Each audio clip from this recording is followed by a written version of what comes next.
पूरे दिल्ली एनसीआर में बीते कुछ दिन से काफी गर्मी पड़ रही थी। 20 अप्रैल की सुबह भी मौसम करीब करीब ऐसा ही था, लेकिन सुबह से कई बार घने बादल भी छाते रहे और शाम होते होते आखिरकार बादल बरस ही गए। बारिश के बाद लोगों को गर्मी से कुछ राहत मिली। शाम 5 बजे के बाद मौसम में अचानक बदलाव हो गया। 5:30 बजे के बाद कई हिस्सों में बारिश शुरू हो गई। 6 से 6:30 बजे के बीच राजधानी में तेज हवाओं के साथ बारिश हुई। एनसीआर में कुछ जगहों पर ओले भी गिरे। महज आधे घंटे के अंतराल में तापमान में 7 डिग्री की गिरावट हुई। बारिश से राहत के बाद अब दिल्ली एनसीआर में मौसम कैसा रहेगा? क्या एक बार फिर से गर्मी सताएगी या मौसम ऐसे ही खुशनुमा बना रहेगा? मौसम विभाग के गुरुवार को अधिकतम तापमान 36.3 डिग्री रहा। ये सामान्य से 1 डिग्री कम है। अप्रैल में करीब 10 दिन बाद तापमान सामान्य से कम दर्ज हुआ है। वहीं न्यूनतम तापमान 23.4 डिग्री रहा। ये सामान्य से 2 डिग्री अधिक है। अब शुक्रवार से मौसम शुष्क रहेगा। अधिकतम तापमान 37 और न्यूनतम 21 डिग्री रह सकता है। वहीं 22 और 23 अप्रैल को अधिकतम तापमान 37 और न्यूनतम 19 से 20 डिग्री रह सकता है। 24 अप्रैल को अधिकतम तापमान 38 और न्यूनतम 19 डिग्री रह सकता है।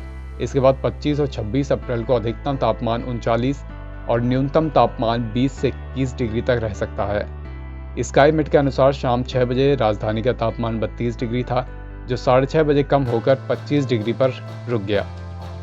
आंधी तूफान के दौरान हवाओं की गति 40 से 50 किलोमीटर प्रति घंटे की रही। वहीं हल्की से मध्यम गति की बारिश दर्ज की गई। अधिक बारिश पश्चिमी दिल्ली, दक्षिण पूर्वी दिल्ली, दक्षिणी दिल्ली, मध्य दिल्ली, उत्तर पश्चिमी दिल्ली, नई दिल्ली, पूर्वी दिल्ली, दक्षिणी पूर्वी दिल्ली में हुई। दक्षिणी दिल्ली और गुरुग्राम में कुछ जगहों पर ओले भी गिरे। नोएडा, ग्रेटर नोएडा में भी बारिश हुई। बारिश का इंतजार राजधानी के लोग पिछले 2 दिन से कर रहे थे। अब शुक्रवार से बारिश की संभावना नहीं है। तापमान धीरे धीरे बढ़ेगा। 25 अप्रैल के बाद तापमान तेजी से भी बढ़ सकता है।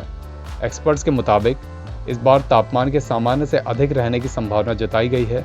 लू का प्रकोप भी अधिक दिनों तक बने रहने की संभावना है। ऐसे में राजधानी की सरकार को भी हीट वेव एक्शन प्लान लागू करना चाहिए। इसके तहत श्रमिकों के समय में बदलाव किया जाए ताकि वो लू की चपेट में ना आए। स्कूलों की टाइमिंग में बदलाव किया जाना चाहिए ताकि दोपहर की लू के बीच बच्चों को बाहर न निकलना पड़े। ट्रैफिक जाम गर्मी को और बढ़ाते हैं, इसलिए जाम कम करने के लिए कदम उठाने होंगे।